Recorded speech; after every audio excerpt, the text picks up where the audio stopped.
Okay, what we're going to cover today is a NACCAS institutional self-study.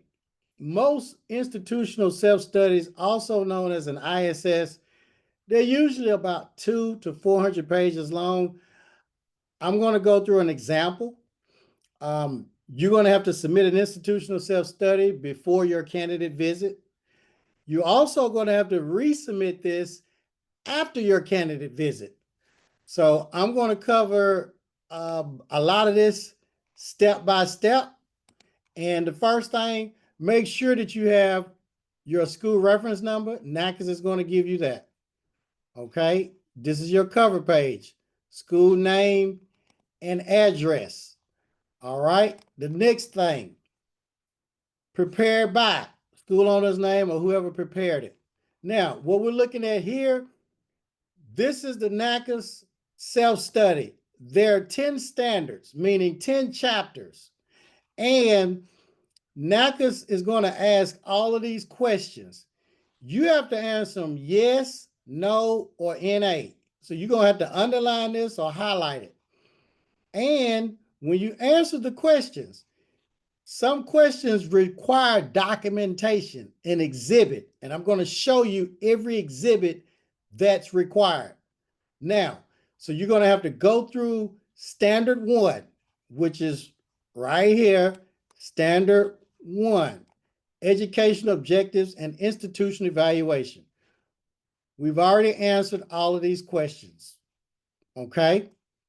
You can read over these questions on your spare time. Some of them require exhibits, documentation. A lot of them require documentation. You can see the answers that the team provided in bold, okay? How do you know how to answer all these questions? Because we've been doing this for over 27 years, all right? Now, at the end of each standard, you must put the exhibits that's included, all right? And every time you have an exhibit, you must provide electronic bookmarks. How do you do electronic bookmarks? You must download the software Adobe Acrobat. And NACCAS told you that at the NACCAS workshop. All right, we went to another workshop to learn how to even work Adobe Acrobat. So now, I just clicked on the electronic bookmarks that the team provided. So when we click on education objectives, it goes here. A lot of school owners make mistakes because their electronic bookmarks are not correct. The first exhibit, okay, we're going to talk about. Exhibit 1.1 would be your mission statement.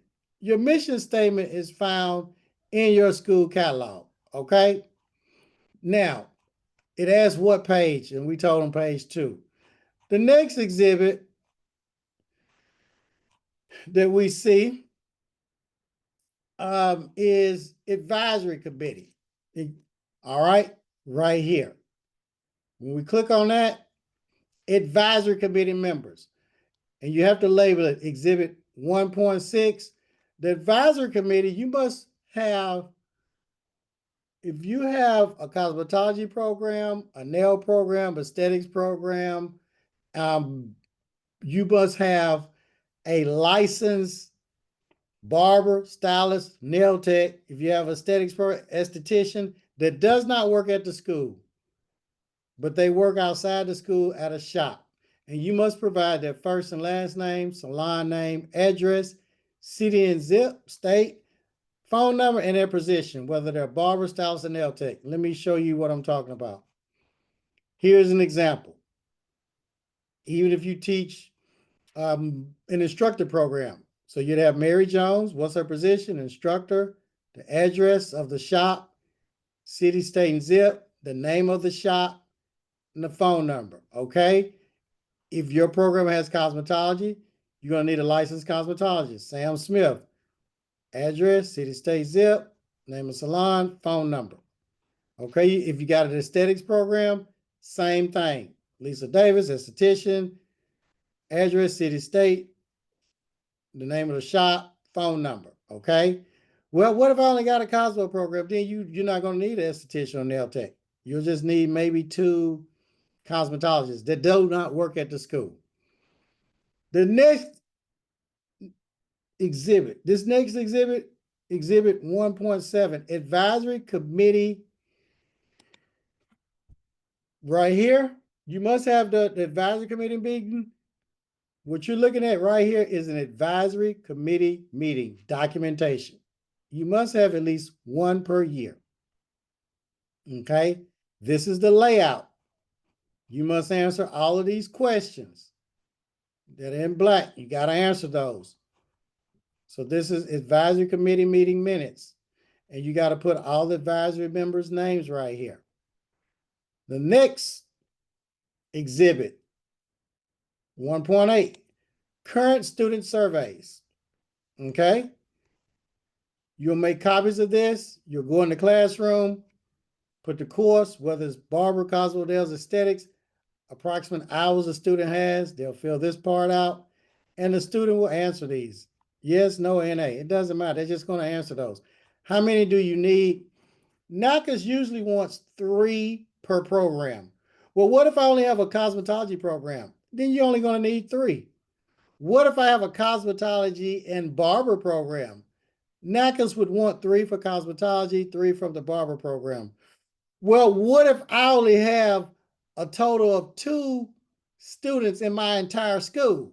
Well, you would only provide 2 current student surveys, okay? The next exhibit, 1.9, graduate exit survey. When a student graduates, the day that they graduate, call them in the office, have the student to fill this survey out right here, okay? And at the bottom, make sure the student signs their name and dates it on the day that they graduate. NACCAS usually wants 3 per program. If you have a barber, cosmetology, and nail, that's 3 per program, 369. What if you didn't have any students in your barber program or your Cosmo program, but you had 2 students that graduated from your aesthetics? Okay, you just provide those 2. And we'll let NACCAS know in this institutional self-study that we didn't have students enrolled in the other programs. Exhibit 1.10, instructor survey. You'll have each instructor to fill out this survey and complete it. That's simple. They will sign and date it. That's standard 1. And remember, you must answer all the questions in standard 1. Moving on to standard 2, instructional staff. Now, they want to know the name of your instructors, the date they were hired, the programs they teach, and do you teach distance education? Okay? An example, Jane Doe, hired on this date, the program she teaches. And then you'll answer these questions. I'm not going to read the questions. You all can go back and read the questions. The answer, Exhibit 2.1. Okay? Some of these questions did not pertain to the school. This school didn't teach distance education. So that was NA. If your school does, you would put yes. This is just an example. This question right here is asking, what is the student-to-teacher ratio in your state? Well, I'm using this as an example, 25-1. I know some of y'all in California, Texas, Florida, Michigan, Georgia, Tennessee, Kentucky. Some of y'all's New York teacher-to-student ratio is 20-1, 15-1, 25-1, 30-1. It depends on what state you're located in, what your state board rules and regulations require. Remember, this is just an example because I just want y'all to have a clear understanding of what you have to do. Another exhibit. So like I said, we're not going to read these questions. Not going to read them, but I'm going to show you the exhibits. I do want to clarify this. This question, it asks, when do you have instructor evaluations? How many times? The minimum is 1 per year. So answer that question. We perform evaluations same time each year, every 12 months. Do the bare minimum. It's not going to give you any more points. Now let's look at the exhibits. You must provide this table of contents for exhibits at the end of the standard. Okay. These are the instructors. Exhibit 2.1, instructor's license. So you're going to put a copy of all the instructor's license right here. If you have a substitute instructor, make sure the substitute instructor fills out this substitute instructor orientation checklist. We'll provide you with these documents. Okay. Now next, 2.7, instructor meeting minutes. Our team will assist you on typing up these instructor meeting minutes. Okay. This is an example. You'll have one per year.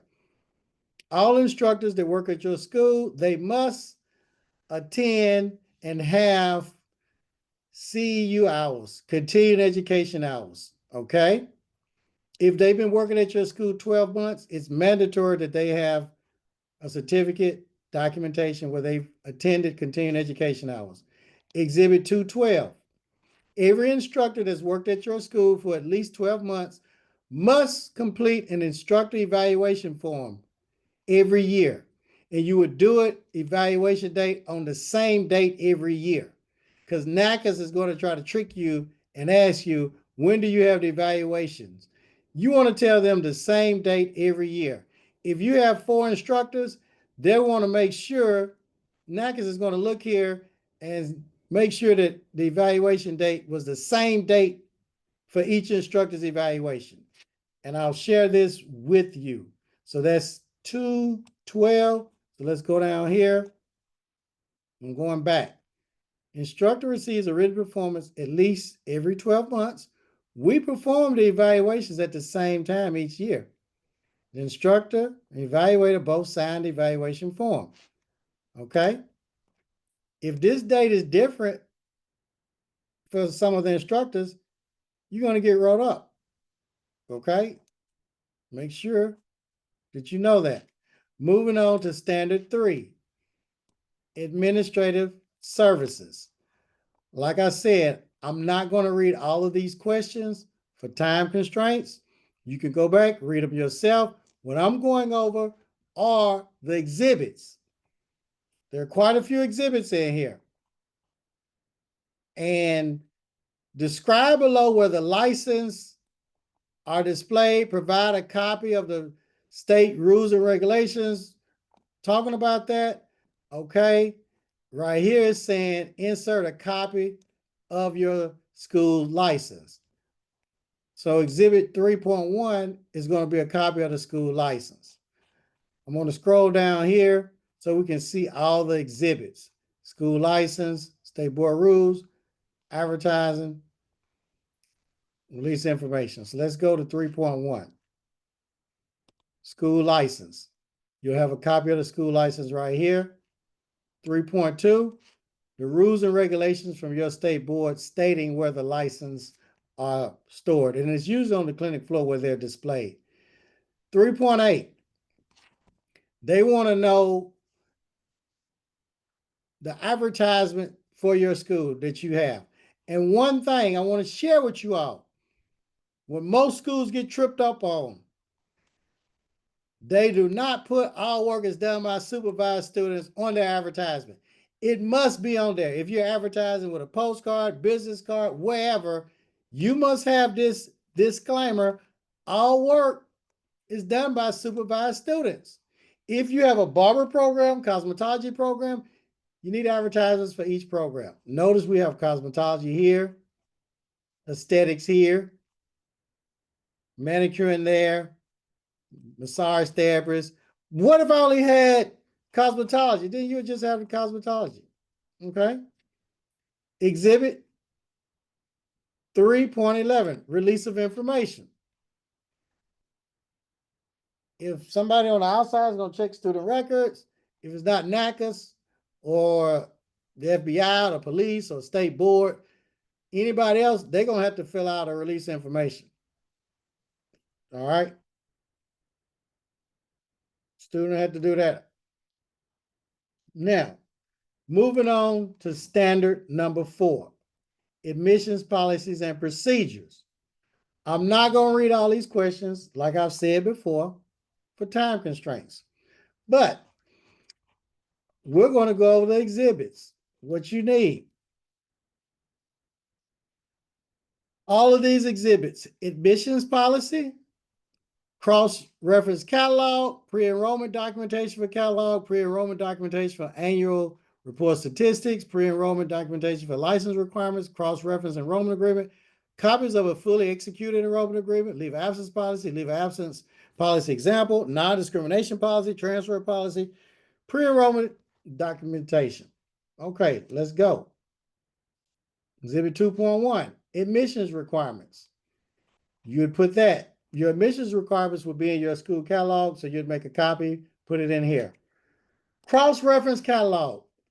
This is a checklist from NACCAS. I've gone over how you do a cross-reference catalog.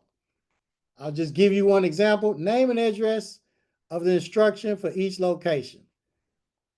It said it's on page 1. And look, date of publication. It said it's on page 1. Okay. We're going to check. Name and address and telephone numbers of appropriate state agents. It said it's on page 1. And they put 22 right there. So we got to have 22 on page 1 by the name and address. So let's go to the catalog and let's go to page 1. All right, this is page 1. 22 right here. Those, the license, state license places, okay? That's how you do that. I'm not going to go through this whole catalog with this checklist, NACCAS checklist. Most people make the mistake because they don't know how to do this NACCAS checklist. Everything that y'all see on here must be in your catalog. 99.9% of the stuff. Some don't have scholarships, so that would be NA. Notice there's only 2 things that's NA. 3, 4. And this is if you have multiple locations, you would fill this out. Most schools don't have multiple locations at this point. So we'll move on. Exhibit 4, 5, and 6. Pre-enrollment receipt of information. You're going to need that. You're also going to need student orientation checklist. This new student orientation checklist. All right. Exhibit 4.8. Cross-reference enrollment agreement. This is another NACCAS checklist that you're going to have to do. Title, contract enrollment agreement, put a 1, and it's on page 1. Student, list student name, that's on page 1, and put a 3 by that. Let's go here. Look, student enrollment agreement, there's a 1. Student name right here, there's a 3, and this is on page 1. That's how you do that. We're not going to go through this whole thing, but this is an approved NACCAS enrollment agreement and VA enrollment agreement. Now, the next thing, completed enrollment agreements. You got to insert a completed enrollment agreement. Let me show you an example. This is an example of a completed enrollment agreement. Student's name, age, date of birth. Notice everything is filled out. If it doesn't pertain to the student, you put NA or a dash. If you leave anything blank, NACCAS is going to write you up for your final visit. So make sure, because on your first visit, the candidate visit, they'll tell you, hey, you need to correct your enrollment agreement because you left things blank. So you know better on the final visit. All right. Now, leave of absence, 412. This is another NACCAS checklist, the leave of absence policy. Okay. Includes the reasons for which a leave of absence may be granted. Page 1, and it's going to be 2. So let's go here. 2. Look, conditions to qualify for a leave of absence. Medical, family emergencies. You see that? Okay. Now, leave of absence example. Exhibit 413. You see that? You must submit that. Also, Exhibit 415. Transfer policy must be in here. Your transfer policy would be in your catalog. You'd copy and paste that here. Exhibit 419, pre-enrollment documentation, disclosure documentation. That's going to be new student orientation checklist, and it's going to be pre-enrollment receipt of information. Now we're moving on to standard 5, student support services. I'm not going to read all of these, and I'm not going to read all the answers that's in bold that the team provided. What we're going to do, we're going to scroll down and we're going to look at exhibits. Okay? Orientation components, course outline, curriculum, grievance policy. We'll go to 5.2. Basically, describe below the institution's orientation process.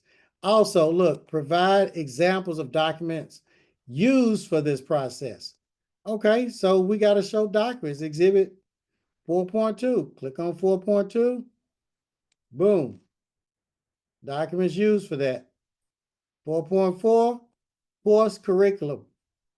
So they want to see examples of your course curriculum.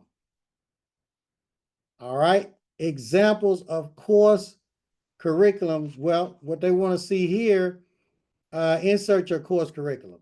So you would insert your course curriculums from your catalog. Now, 5.7, the grievance procedure. That's this right here. Okay. Now, moving on, standard number 6, curriculum. We'll move on down.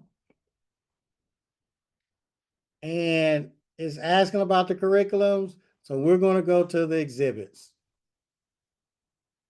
Exhibit 6.5, rules and regulations course outline. 6.6, course outline. 6.8, outline of practical and academic learning. 6.11, sample lessons. 6.5, insert school course curriculum. You got to insert that. This is an example of a school course curriculum that's usually in their catalog. You also must have the hours, the objective, description, instructional methods, and the grading procedures. That must be in there. Okay? That's for cosmetology. This is just an example. I'm just sharing an example with y'all. If you only have a cosmetology program, that's all you need. If you got cosmetology aesthetics, guess what? You're going to need a course outline for your aesthetics program, course objective, description, instructional methods. You're going to need all that, grading procedures. Well, what if we have a nail program? Well, you're going to have nails too. See this? Nail program. What if I only have a nail program and I don't have Cosmo aesthetics? Well, you just have this nail curriculum. Moving on. Curriculum and rules and regulations course outline. Right here, you would go to your state board rules and regulations and you would pull up the course outline, okay? And you would put that in here from the rules and regulations. You would insert that. 6.8, outline of practical and academic learning. That's this right here, okay? Now, sample lessons. If you have a cosmetology program, nail program, barber program, and aesthetics, you're going to need a lesson plan for each program that your school is approved for. And you can use the My Ladies. All you got to do is put a copy of a My Ladies lesson plan. That's simple. You ain't got to write up no lesson plans. My Ladies got all the lesson plans for you. You don't have to think. You don't have to have experience. You don't have to know nothing.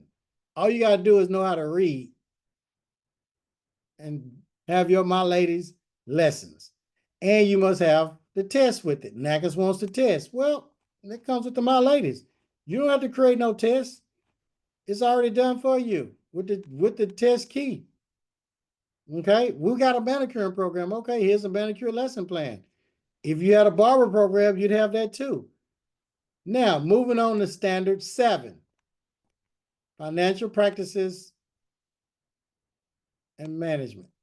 Make that a little bigger. I'm only going to go down to the exhibits. All right. Go down to the exhibits and we'll look at the exhibits. Cross-reference policy for the refund, example refunds if you had students that withdrew. And that's another thing. Some schools don't do refunds. even when you terminate a student, you still got to do an example refund. Well, what if they don't owe any money and we don't owe the student any money? You still have to do an example refund and put it in the student's file. Resume of owner. Let's look, cross-reference. This is another NACCAS checklist. Financial practices and management withdrawal and settlement policy checklist. And if you look at this, number 2 applies to all terminations for any reason. It's on page 1. Let's go page 1, see if number 2, if that policy's there. Number 2, look at it. Applies to all terminations. You see that? It's there. All right, so that's how you do that. Now, this is a withdrawal record settlement. Well, I don't know how to do this. Well, the team will assist you on how to do all this. We hold you by the hand. We have your back. And we have examples of these in video trainings how to do it. We even have this example to show you how to do a withdrawal refund. Now, the next thing, insert the certificate, which is a resume of who handles the finances. So you would insert a resume. Moving on down to standard number 8. We're not going to read all of these, but remember, you're going to have to answer yes, no, or NA. How do I know how to do that? Like I said, we've been doing this since 1998. Now the exhibits. State board rules and regulations governing equipment and exterior photo of your sign. So you got to have a picture of your outside sign of the school. Rules and regulations, talking about the equipment, your state may say, well, you need a minimum of 10 chairs, 5 shampoo bowls, 3 nail stations. You would put that in here, a copy of those rules and regulations from your state board, depending on what state you're in. Exhibit 8.8, you're going to go outside with your cell phone and take a picture of your outside sign. Because NACCAS wants to make sure that the sign on your school has the name that you signed up with NACCAS with and the name that's in your catalog and all of that. Now we're moving on to standard number 9, evaluation of students. What documents are you going to need for that? You're going to need the practical grading examples. Standard 9.2, practical grade. This right here is an example of practical grades. Well, where did you get that from? My ladies, they already got practical grades. Student's name, date, you're going to grade them. Yes, no, yes, no. It's either right or wrong. And at the end, what you're going to do, you're going to make sure at the very end, you put their grade and have the student to sign it. Because NACCAS is going to check to see if it's right or wrong. If it was 10 questions, that means each question is worth 10 points. There's no half a point or half right. It's right or wrong. So those are practical grades. You want at least 3 of those. If you have Barber program, 3. If you got Cosmo, 3 from that. Well, what if I only had 1 program and 2 students? Well, you'd have 2 of these examples. Exhibit 9.3, satisfactory academic progress evaluation forms.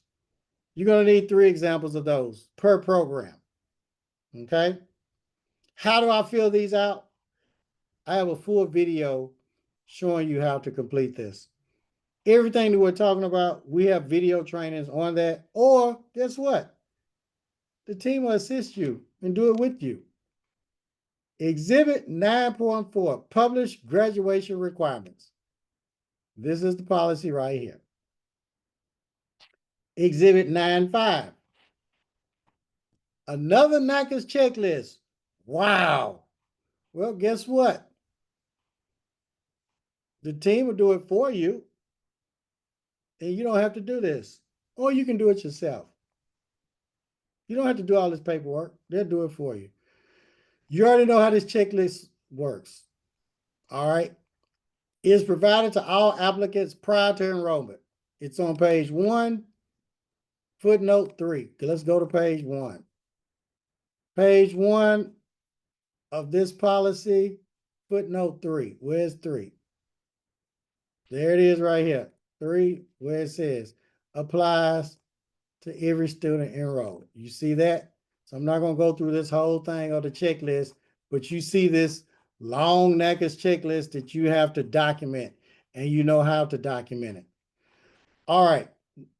Exhibit 9.6, completed SAP evaluations again. That's right here. And I have a full video on that. Now, Exhibit 10, guess what? You don't have to do Exhibit 10. You're not required. Why? Because you don't provide associate program degrees. In the beauty industry, we don't provide those. So what we just did, we covered a NACCAS institutional self-study. They're usually 200 to 400 pages long. Once you apply with candidate status, NACCAS is going to give you 2 years to complete this. You don't want to take 2 years. You want this completed within 30 days after you attend a NACCAS workshop. And the team will do that for you. Most of our members, we've already done those, completed them before they go to the workshop or right after they attend the workshop, because we want to fast track you through accreditation so you can go ahead and get your accreditation and get approved for your Title IV funding, the Pell Grants, the subsidized, unsubsidized student loans. Because I know, guess what? You're getting a lot of phone calls. Hey, do y'all have financial aid? No, we don't. How much is your tuition? If your tuition is $10,000, you just lost $10,000. If 2 people call you each week, hey, you got financial aid? Nope. Hey, you got financial aid? And your tuition is $10,000, you just lost $20,000. So you have 2 options. Do it yourself or hire an expert team like us to do it for you. That simple. So this completes the NACCAS institutional self-study. Once you've done your candidate visit, you're going to have to redo your institutional self-study with updated documents that I just showed you on this training. All right. If you have any questions, make sure reach out to the team, email us at millionairebarber@gmail.com or through Instagram, millionairebarber@gmail.com. Hopefully you all learned a lot today.